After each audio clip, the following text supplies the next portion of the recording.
Assalamualaikum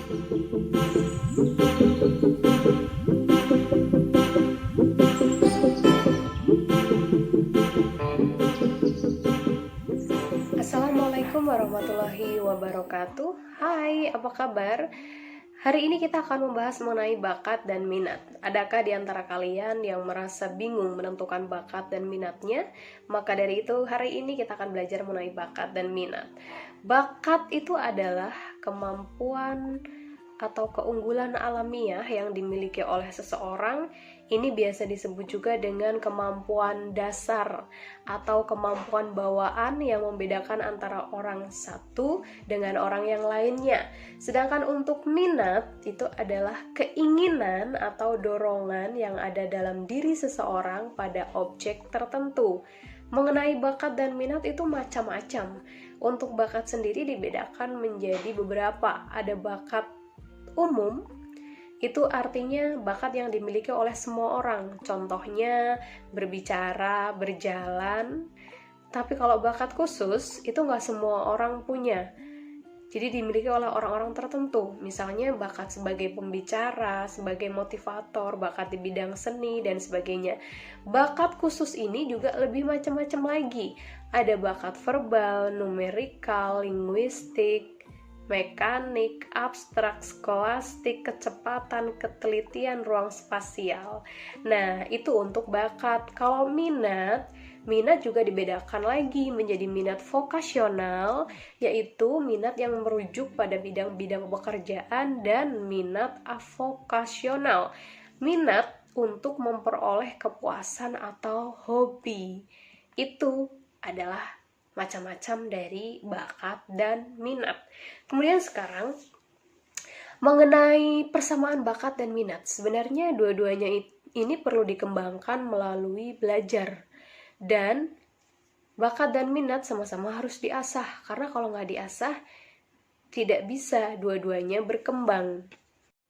Dalam pengembangan bakat dan minat ada beberapa faktor yang harus kalian pahami. Yang pertama ada faktor intern. Faktor intern ini ada yang merupakan faktor genetik atau bawaan, ada juga yang merupakan faktor kepribadian. Dan faktor ekstern itu biasanya berkaitan dengan lingkungan. Ada lingkungan keluarga, ada lingkungan sekolah, ada lingkungan sosial. Nah, itu untuk faktornya. Terus gimana sih cara kita mengenal bakat kita supaya kita dapat mengembangkan? Pertama, coba deh kita list dulu ya kelebihan dan kelemahan diri. Biasanya kelebihan dan kelemahan diri ini akan menuntun kita menentukan bakat kita apa, minat kita apa. Terus untuk mengenal bakat dan minat, selain menuliskan kelebihan dan kelemahan diri, mengidentifikasi diri, kita juga coba deh sekali-kali tanya sama orang lain, dengarkan apa kata orang lain, karena mereka biasanya juga mengamati kita, keahlian kita di bidang apa begitu. Dan coba kita flashback ke belakang, kira-kira apa sih yang sering kita lakukan tanpa kita sadari, dan kita menikmati apa yang kita lakukan, kita tidak perlu usaha keras untuk apa yang kita lakukan. Barangkali itu adalah bakat yang melekat di diri kalian. Lalu untuk mengembangkan bakat dan minat, hal yang perlu kita lakukan yang pertama adalah perlu keberanian. Jika kita sudah paham apa bakat kita, apa minat kita harus berani. Contoh, kita sudah tahu bakat kita itu menyanyi, maka kita harus berani sering tampil supaya terasah.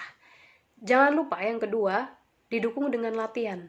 Kalau sudah tahu bakat kita menyanyi, selanjutnya kita ikuti les, ikuti latihan, mungkin ikuti ekskul di sekolah, dan kita juga harus minta dukungan dari lingkungan. Lingkungan itu misal sekolah, kita minta info kalau ada lomba, kemudian kita minta dukungan orang tua, supaya mungkin didukung untuk ikut les, begitu. Selanjutnya, kalau memang itu sudah dilakukan, maka kita perlu memahami hambatan-hambatan apa sih yang selama ini muncul untuk mengembangkan bakat dan minat, dan bagaimana cara mengatasinya. Itu yang harus kalian lakukan. Mungkin itu dulu sharing untuk bakat dan minat. Semoga video ini bermanfaat. Mohon maaf apabila ada kesalahan. Terima kasih. Wassalamualaikum warahmatullahi wabarakatuh.